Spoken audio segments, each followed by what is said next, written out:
अस्सलामुअलैकुम।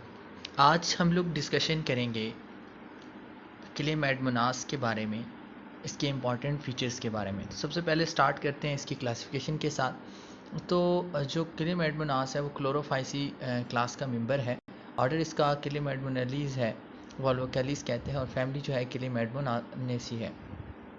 अच्छा, अगर हम लोग बात करते हैं इसके बारे में, तो इसकी जो स्पीशीज़ हैं वो पूरी दुनिया के अंदर 150 हैं, और इंडिया के अंदर और पाकिस्तान यानी इस जोग्राफिकल रीजन के अंदर ये 30 के नज़दीक हमारे पास मिल जाती हैं।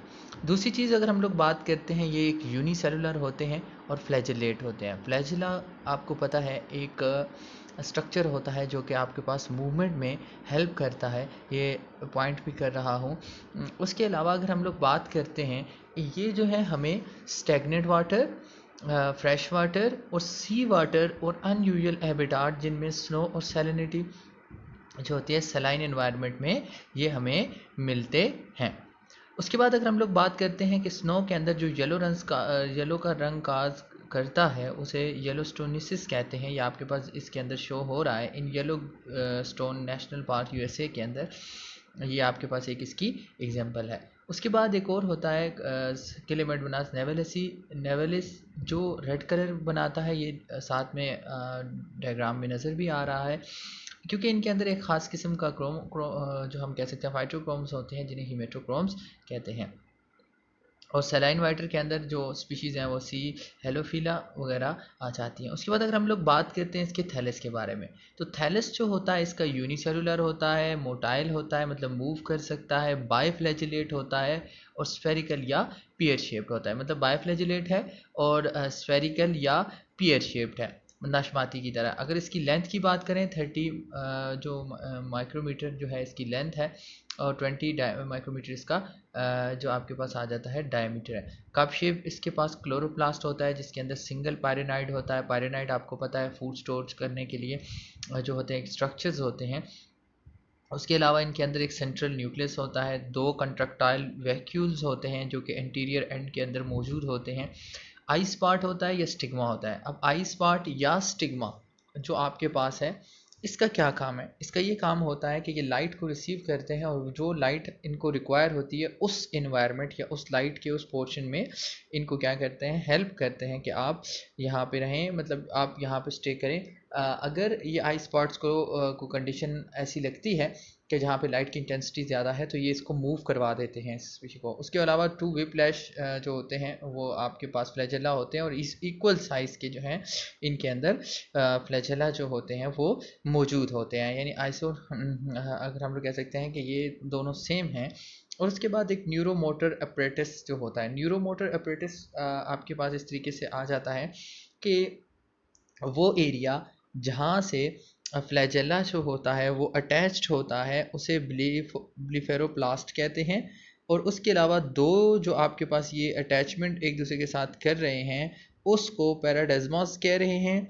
और उसके अलावा जब ये न्यूक्लियस के साथ जिस स्ट्रक्चर के साथ अटैच हुआ हुआ तो उसे राइजोप्लास्ट कहते हैं। तो ये आपके पास तीन मिलके एक न्यूरो मोटर जो है कम्प्लेक्स बना रहे हैं। उसके बाद हम कुछ स्पीशीज़ की बात करते हैं। सी कॉर्डेटा जो है, क्लेमाइडमोनास कॉर्डेटा जो है, उसकी जो आपको पता है नॉर्मल स्पीशीज़ जो होती है वो पियर शेप्ड होती हैं, लेकिन इसके केस में एक स्पेसिफिक किस्म का जो है पॉइंटेड एंड सा बना हुआ होता है। ये आप डायग्राम के अंदर आप देख सकते हैं कि नॉर्मल बिल्कुल स्ट्रेट होती हैं, लेकिन आपके पास जो ये स्पीशी होती है कॉर्डेटा, जो इसके अंदर जो फ्रंट पे थोड़ी सी पॉइंटेड शेप होती है। उसके बाद सी बाइसिलिएट जो होता है ये एच शेप स्ट्रक्चर होता है, ठीक है। इसके अंदर क्लोरोप्लास्ट होता है वो एच शेप स्ट्रक्चर का होता है। और सी एप्लेनिया जो होता है उसके अंदर डिस्कॉइड शेप होता है। उसके अलावा रेटिकुलेटा के अंदर क्लोरोप्लास्ट रेटिकुलेट होता है। इसी तरह क्लोरोप्लास्ट जो होता है वो रिजिड होता है, और क्लोरोप्लास्ट एक्साइल के साथ रीजन के साथ अटैच्ड होता है। ये डिफरेंट स्पीशीज़ हैं जिनको मैंने कोशिश की है कि अभी यहाँ पे हम लोग डिस्कस कर लें, जो कि हमारे लिए जो है कम्पिटिटिव एग्ज़ाम्स में पूछी जा सकती हैं। उसके अलावा अगर हम प्लूरिस्टिग्मा के बारे में अगर हम बात कर लेते हैं, जो सबसे लास्ट में स्पीशी मेंशन है, इनके अंदर 2 से लेके 3 आई स्पॉट्स मौजूद होते हैं। It means that they are much more photosensitive, कि इनके अंदर ये अगर हम कह सकते हैं एबिलिटी होती है कि ये अपने स्ट्रक्चर्स को एक जगह से दूसरी जगह मूव कर सकते हैं अगर लाइट के अंदर थोड़ी सी भी जो है वो फ्लक्चुएशन जो है आपके पास आ जाती है। उसके बाद अगर हम लोग नेक्स्ट बात करते हैं आगे अगर हम लोग कहेंगे तो हम लोग बात करते हैं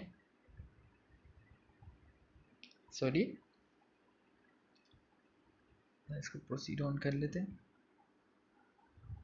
अच्छा, अल्ट्रा स्ट्रक्चर के बारे में रॉबर्ट जो और हिल जो थे उनकी जो एसोसिएशन थी, मतलब उनके साथ जो ग्रुप थे, उन दोनों ने मिलकर 1972 में और 1973 में स्ट्रक्चर्स के बारे में पढ़ा था।